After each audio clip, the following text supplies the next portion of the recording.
Thanks for watching. I've had speed expert and PGA pro Jaacob Bowden on the channel recently, and I got him in the studio today to show us some things technically.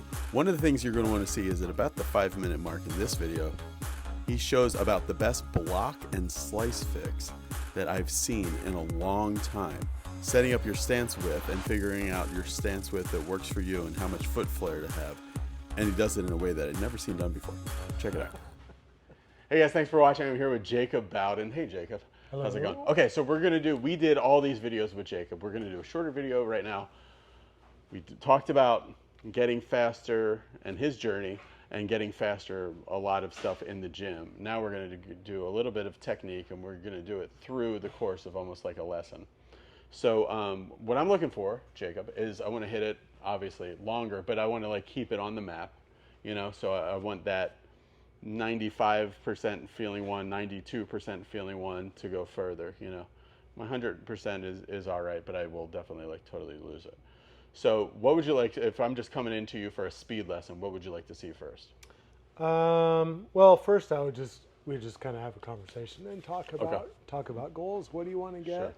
Sure. Because remember those 3 pillars that I work with distance, club fitting, technical stuff, and swing speed training. Right. Club fitting, if you haven't done it, and you have a little money to spend, it's worth checking into that. So yeah, I would take someone through a conversation first and just see like the technical stuff almost might be the last thing. Okay. I would look at it maybe, but then just proceed with caution because you're really playing with fire when talking. So I could talk about some things that maybe in a lab, like, oh, let's change this, let's change this.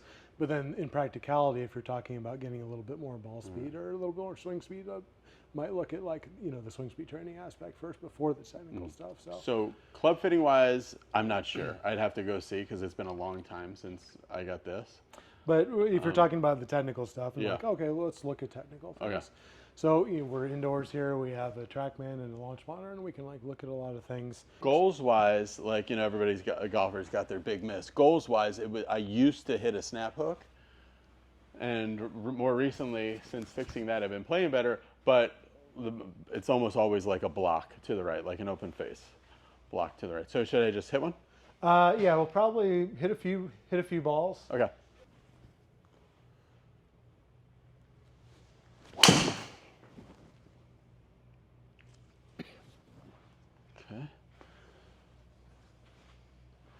Oh, that'd be a pretty typical miss there.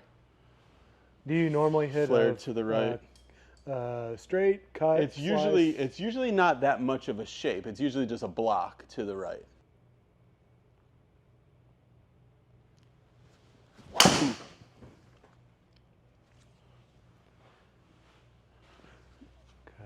Oh my goodness. Hit one more this way.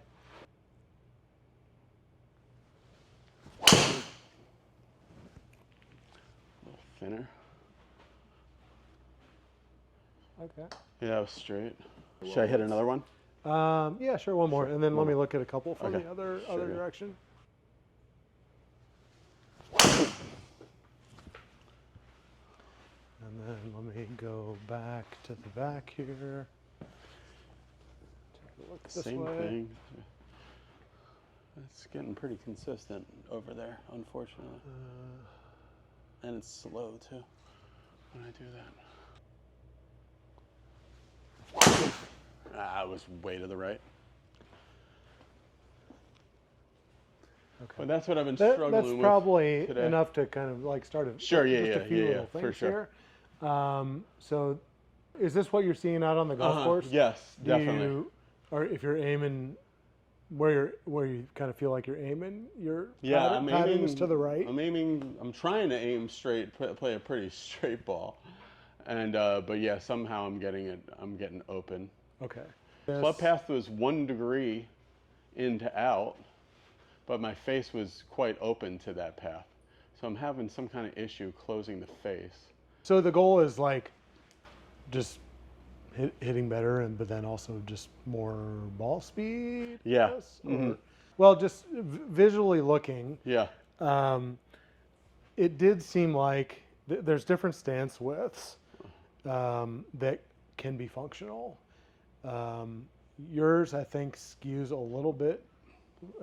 It's within a functional range. Like there are guys that play high-level golf that are that wide. Yeah. Personally, I would think like narrowing it up just a little bit might help with your balance a little bit, because it seems like we'll get in front of the camera here. So when you're narrow, you can move a lot, but then you can have a little bit of balance issues. But then when you're wide, it restricts movement.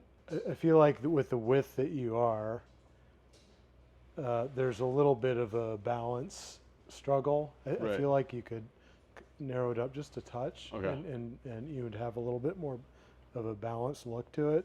And then also, like we were talking about with hip mobility, you do start out with your foot open, but you do kind of like, it does spin out a little bit. I think I might look at like your hip mobility there, because in the TPI thing, I've failed that test a lot of times. So they've prescribed me physically. They prescribed me to do knee drops. Yep. Like those kind of things on both sides. Okay. Gotcha. That's like the main thing when I've done that before. I would even just kind of go back to what we were talking about in the gym over there.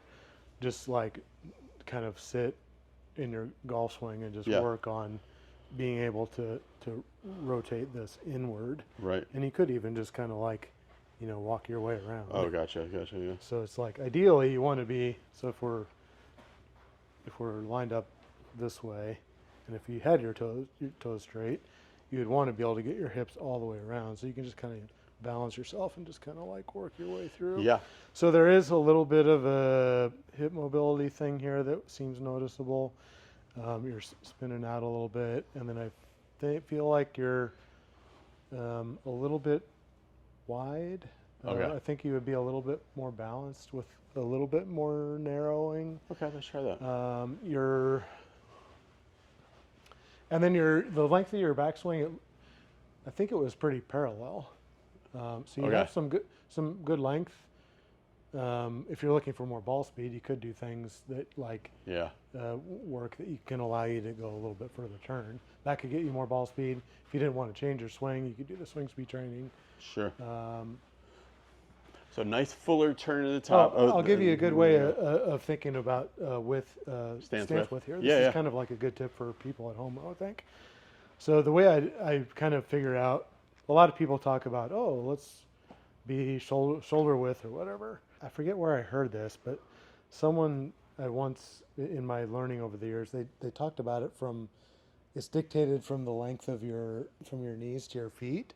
I'm going to face my target, turn my foot in as much as I can, which for me it's right there. So I'll put my foot down there, and then if I'm hitting this way, if my knees are together like that, this would be kind of maybe a too narrow stance. This would be kind of like I'm really stretched out here. So like the way this guy was saying was like, have your knees be parallel, and then wherever your toe is, pivot that back down. Yeah, that's a lot more narrow than I normally am. To where you are. So that will accommodate your hip flexibility and also the length. So someone with long bones right here would be able to go back farther, so they would naturally kind of have a wider stance. So say I'm going to hit a ball this way towards the screen. So if I stand towards it, I kind of balance myself, turn this foot in as far as I comfortably can, plant that down, keep that in the same place, and then have my knees together up on my toe, and then I hold that in the same spot and just pivot it down. Then for me, my height, I'm 6'2", and my height is in my neck and torso. I have shorter legs for my height. So for me, pretty narrow. It looks like I have a pretty narrow stance, but it's a stance width that allows my body type to swing in a way that I'm not coming out of balance, I think. All right, cool. So stand that way, kind of balance the club maybe, or put your club on this side, and then balance yourself over here, turn it in, Okay, and then knees together that way. You can put it back a little further. There you go. So then keep that right there, and then now pivot back. Okay. Yeah. So now you're going to be able, you kind of like pre-measure to where you're going to be finished. So if you can like kind of swing to there, you found if you found your finish line. Cool. So that should kind of give you, I don't know if this is really going to help your ball speed directly, I guess, but I think it'll like give you a little bit more balance. It'll be weird at first because it's different, but it'll give you, I think, a little bit more balanced look. All right, I'll try this, Jacob.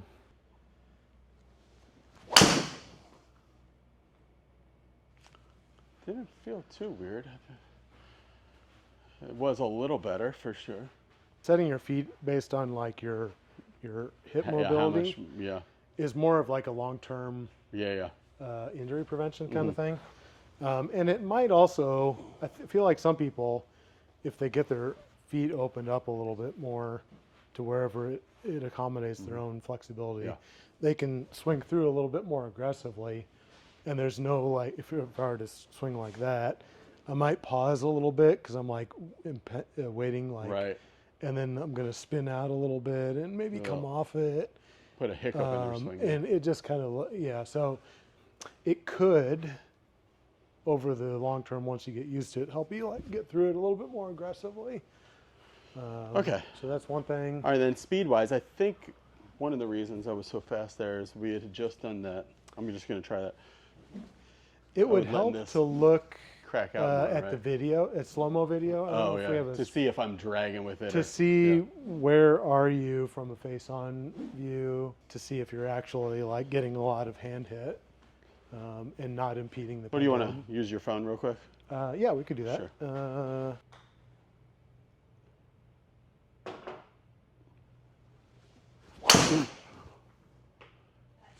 That sounded better. Okay. Oh, wow, that's a lot better. So you can see at your finish here. Yeah. If you just look down there. Yes. It's a big difference. Your foot opens up. Before it was more like that. And then your knees are pretty close together here, so it's not like you're stretching like crazy to get it. But then if you go to where you're starting, so look at the left foot there, and then you start it there, so you do have a little bit. So I would work on that a little bit, and you could even potentially open it up. You could try. You could play around with opening it up. I usually have it pretty open. See what the with the hand crack. So that looks. You got 90 there. Oh, okay, gotcha. Yeah, just like your ISO point. So you're doing really good there at 730, and then if you go up to the, you could have a little bit more. Okay, gotcha. Yeah. Instead of like this, it could be a bit more. Yeah, like so there's a little bit of it could have that club could come through a little bit more. Although this is really good, because if you think about, let's see. Here's 730. Here's 1030. Yeah. Fully extended would be like 730. Yeah. Or let's see, 430. It could like fling through a little bit more. You could get a little bit more of that Mike Austin hit the mud wall, but don't get the mud on your sleeve. Quit.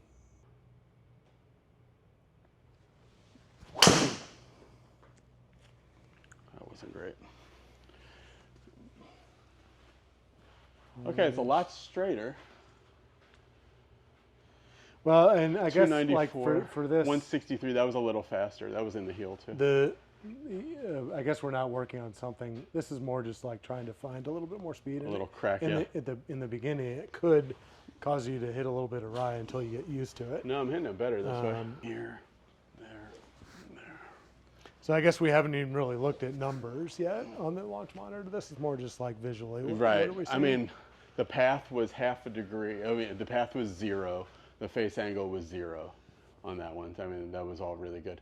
Just ball speed was a little low for what I want, but it was in the heel. Smash factor was good, so it must have been a decent hit. Mm-hmm.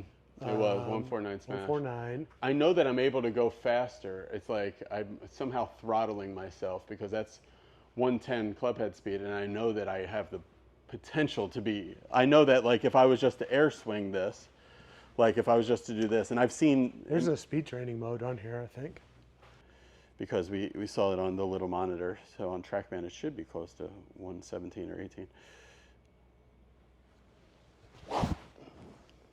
We can also... That feels a lot faster to me than what I do when the ball was there. Yeah, it's not... That's probably the... 104. Okay.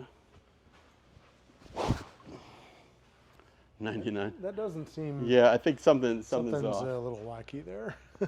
Okay, so final thing. So we're gonna have the stance width closer, and I'm gonna really allow this to crack through there so that, like if I had a T there, right, Jacob, it would be at this point, pointing down range, not still out here like that. Yeah.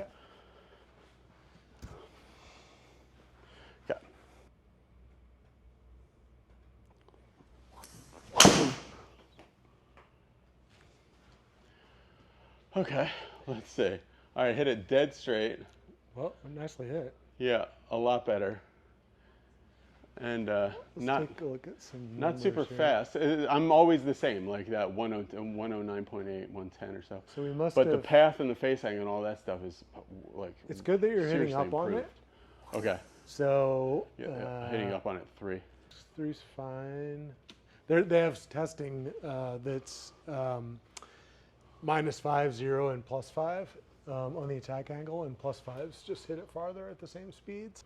Was able to fix my block, start hitting it straighter and in the center of the face more, which stance width and some of the things that Jacob pointed out, and continue to work on some of these physical things. I think it'll get better. So you can go to find Jacob at jaacobbowden.com. All the information is in the description of this video. It's Jacob with 2 A's. If you want to see all the footage of the stuff we did, go to join button below, and you can join the Be Better Golf Club and see everything that we did together.